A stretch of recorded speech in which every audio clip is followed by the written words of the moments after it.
Last week, famed investor Stanley Druckenmiller warned, quote, "There's a lot more bodies coming," as 11 years of zero interest rate policy run into reality.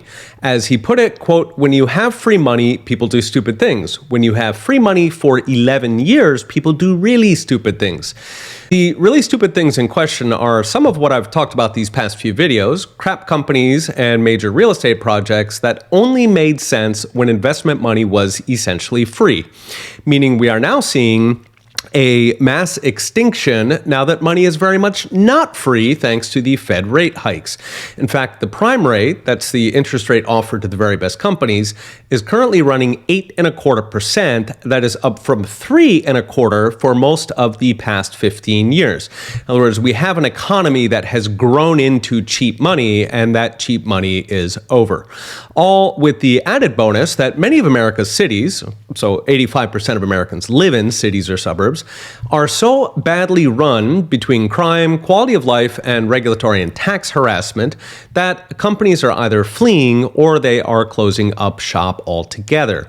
All of this while post-COVID remote work means millions of workers also no longer need to suffer the newly miserable cities, so they too are fleeing. I've got a Substack going through this cycle, and it amounts to a perfect storm for commercial real estate that, if anything, is getting worse. I've mentioned that these storms haven't even begun to hit the banks. So far, it's mainly been melting government bonds taking out banks one by one, as in they've got assets paying 2 or 2.5%, while their debt is costing closer to 5%. But in fact, about 43% of regional bank loans are in commercial real estate. That's what they specialize in since they know the local area, with 40% of that in office space. So both are directly in the crosshairs. Taken together, we get a death sentence for regional banks that, given the scale of the bubble, could spread across the entire financial system as higher rates kill the businesses, they stop paying rent and the real estate goes under, with additional stresses from consumer defaults. I've mentioned recently Americans are now buying groceries on installment, and even a potential wave of mortgage defaults, given homebuyers have been flooding into the same variable rate mortgages that mass defaulted in 2008. Now, Druckenmiller wrapped up saying, quote, "I don't want to see headlines that I said something worse than 2008 is coming, but I think it's naive not to be open-minded to some sort of possibility of that effect. In other words, it's looking like 2008, but I really don't want to say that out loud." Now, the 2008 crisis was the unwinding of a 2.5-year experiment of the Fed manipulating interest rates too low.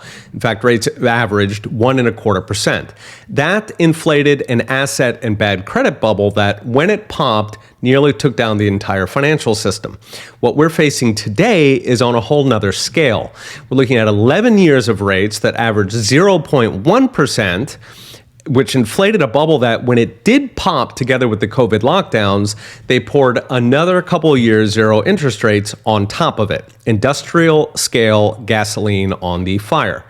Pundits on the way up called it the everything bubble, and when it pops, it could well be the everything collapse that could take out even the good companies and the jobs they provided.